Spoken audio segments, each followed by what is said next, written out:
Hello दोस्तों, welcome to my YouTube channel. आज के इस वीडियो में हम लोग 10वीं कक्षा की अर्थशास्त्र चैप्टर 6 जिसका नाम है वैश्वीकरण, इस चैप्टर में जितने भी ऑब्जेक्टिव प्रश्न हैं इसी वीडियो में कवर करेंगे। तो बिना किसी देरी की वीडियो को स्टार्ट करते हैं। फर्स्ट क्वेश्चन है, वैश्वीकरण ने देशों को किया है। तो वैश्वीकरण के कारण सभी देश एक दूसरे से कनेक्ट हो रहे हैं, अर्थात करीब कर रहा है। उदारीकरण प्रतिबंधों को हटाती है। उदारीकरण से हटा रही है परमिट संबंधी, लाइसेंस संबंधी, कोटा संबंधी, उपयुक्त तीनों से उदारीकरण को हटा रही है। अगला प्रश्न है, आर्थिक सुधार लागू हुआ था। तो आर्थिक सुधार की बात करें तो 1991 ईस्वी में आर्थिक सुधार लागू हुआ था। बहुराष्ट्रीय कंपनियां बहुत हद तक अपने लागत मूल्य में लाती हैं। ये बहुत हद तक कमी लाती है। विकसित राष्ट्र श्रम के निर्बाध प्रवाह में उत्पन्न कर रहे हैं। तो बाधा उत्पन्न कर रहे हैं विकसित राष्ट्र जितने भी है, श्रम के निर्वाह में के प्रवाह में उत्पन्न बाधा कर रहे हैं से अगर दूसरा कंट्री विकसित न हो। इसीलिए विकसित जितने भी देश है, जैसे अमेरिका हो गया, चीन हो गया, भूटान नहीं, जापान, ये सभी विकसित देश हैं और ये सभी चाहते हैं कि जो अविकसित देश है वो विकास कम करे।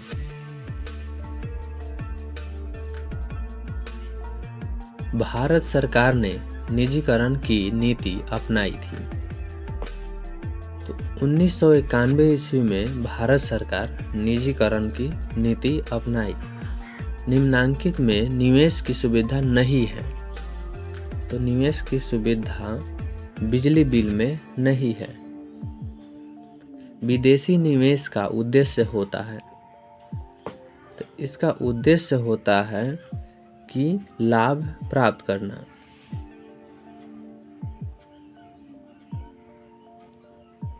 प्रौद्योगिकीकरण के विकास से वैश्वीकरण की गति प्रभावित हुई है। तो इससे क्या हुआ है कि गति तेज हुआ है।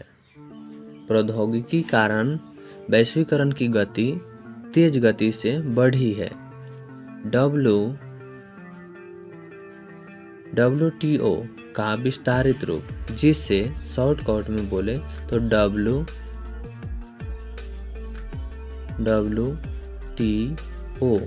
का फुल फॉर्म क्या होता है? तो WTO का फुल फॉर्म होता है World Trade Organization. World Trade Organization होता है। आज के पहले आय वैश्वीकरण के दौर का वर्ष था। तो ये दौर 1870 से 1914 प्रथम विश्व युद्ध तक था, वैश्वीकरण का दौर।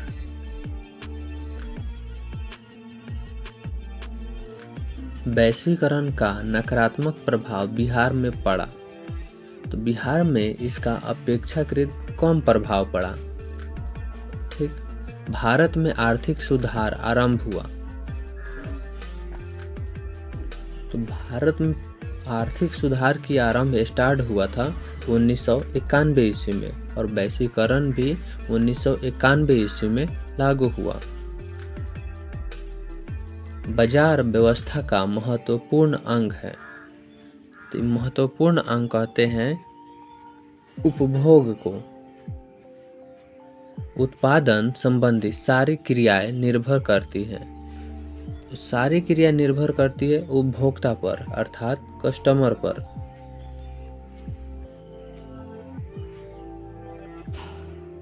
भारत सदस्य नहीं है किसका? तो भारत जो है ओपेक का सदस्य नहीं है। अंतर्राष्ट्रीय व्यापार संबंधित नियमों को निर्धारित करने वाली संस्था कौन है? तो ये है इंटरनेशनल लेवल पर व्यापार करने वाला पूछ रहा है। ठीक, तो इसमें से कोई नहीं है। विश्व बैंक ये बैंक है, यूएनओ ये भी इनमें से कोई नहीं है। व्यापार संबंधित इनमें से कोई भी संबंधित नहीं है। वैश्वीकरण के मुख्य अंग कितने हैं? तो इसके मुख्य अंग 4 हैं। अगला प्रश्न है, इनमें से कौन बहुराष्ट्रीय कंपनी नहीं है? तो पार्ले जो है इसमें बहुराष्ट्रीय कंपनी नहीं है, ये बिक चुका है। अंतर्राष्ट्रीय व्यापार संबंधित नियमों को निर्धारित करने वाली संस्था कौन है? इंटरनेशनल व्यापार करने वाली संस्था कौन है? तो ये हो जाएगा WTO, वर्ल्ड ट्रेड ऑर्गेनाइजेशन। यही है जो इंटरनेशनल लेवल पर व्यापार कर सकता है। इसी संस्था द्वारा इंटरनेशनल व्यापार कराई जाती है। ठीक। निम्नांकित में कौन व्यापार अवरोधक है? तो व्यापार अवरोधक आयात कर है और निर्यात कर है। ये व्यापार करने में क्या करती है? बाधा उत्पन्न करती है।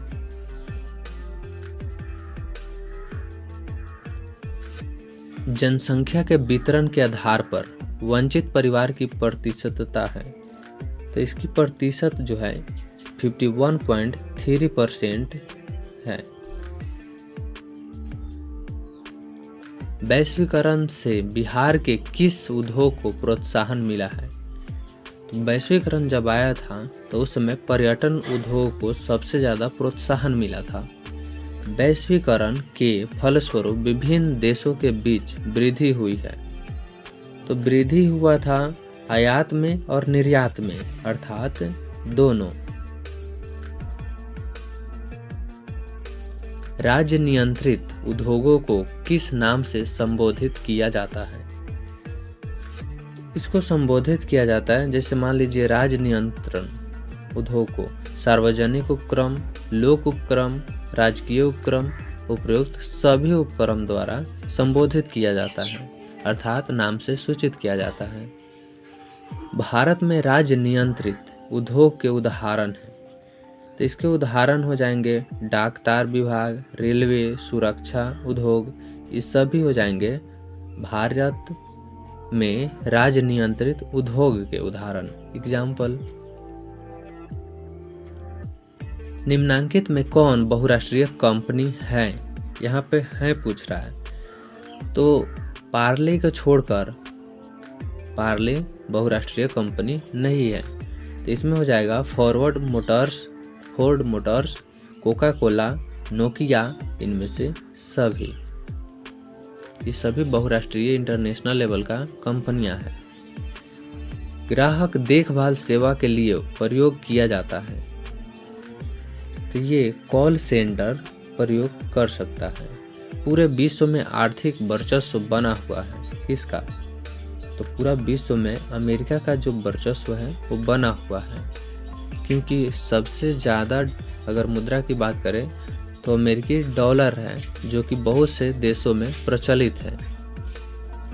पार्ले समूह के थम्स अप ब्रांड को किस बहुराष्ट्रीय कंपनी ने खरीद लिया?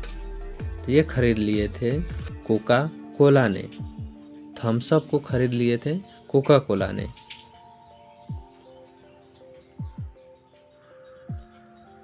व्यापार अवरोधक का उपयोग किया जाता है। तो ये विकास के लिए किया जाता है। नई आर्थिक नीति में किसे सम्मिलित किया गया?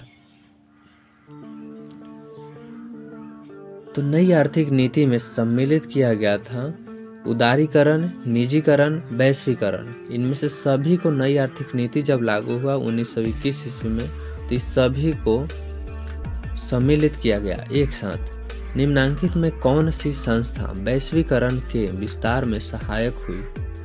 सबसे ज़्यादा सहायक हुआ है तो अंतर्राष्ट्रीय मुद्रा कोष, विश्व बैंक और विश्व व्यापार संगठन, इनमें से सभी।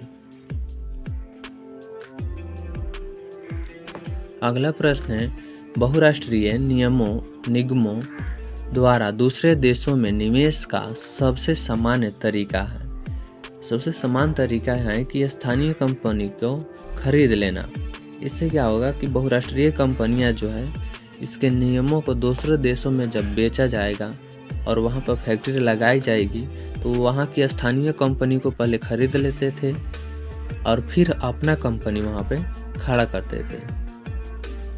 वैश्वीकरण को प्रोत्साहित करने वाले कारखानों कारकों में कौन सर्वाधिक महत्वपूर्ण है? इसमें सबसे महत्वपूर्ण सूचना और संचार प्रौद्योगिकी का विकास है। वैश्वीकरण का अर्थ है, तो वैश्वीकरण का अर्थ होता है कि व्यापार, पूंजी, तकनीक, हस्तांतर, सूचना प्रवाह द्वारा देश की अर्थव्यवस्था का विश्व अर्थव्यवस्था के साथ समन्वय करना अर्थात जोड़ना। वैश्वीकरण का अर्थ हुआ कि जितने भी व्यापार होते हैं, पूंजी, तकनीकी, टेक्निकल, हस्तांतरण, सूचना प्रवाह द्वारा देश की अर्थव्यवस्था का, अपने देश का विश्व की अर्थव्यवस्था के साथ कनेक्ट करना, जोड़ना, उसी को वैश्वीकरण कहते हैं। भारत सरकार द्वारा आर्थिक सुधार संबंधित नवीन आर्थिक नीति अपनाई गई। तो जुलाई 1991 ईस्वी में नवीनतम आर्थिक नीति अपनाई गई थी। और हिस्ट्री क्लास में नई आर्थिक नीति की बात करें तो 1921 ईस्वी में नई आर्थिक नीति लाए थे लेनिन, ठीक। और अर्थशास्त्र की बात करें तो नई आर्थिक और नवीनतम आर्थिक नीति अपनाया था 1991 ईस्वी में, ठीक। विश्व व्यापार संगठन की स्थापना हुआ, तो इसकी स्थापना हुआ था 1995 ईस्वी में। विश्व व्यापार संगठन की स्थापना 1995 ईस्वी में हुआ।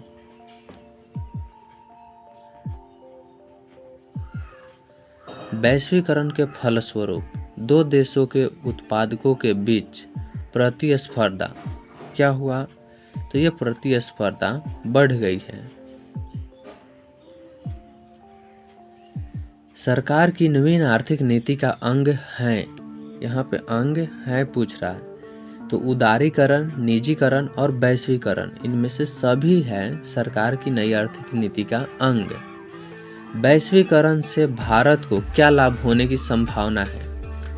तो इससे भारत सरकार को कुशलता में वृद्धि, रोजगार के अवसरों में वृद्धि, उत्पादकता में वृद्धि, इनमें सभी की वृद्धि होने की संभावना है।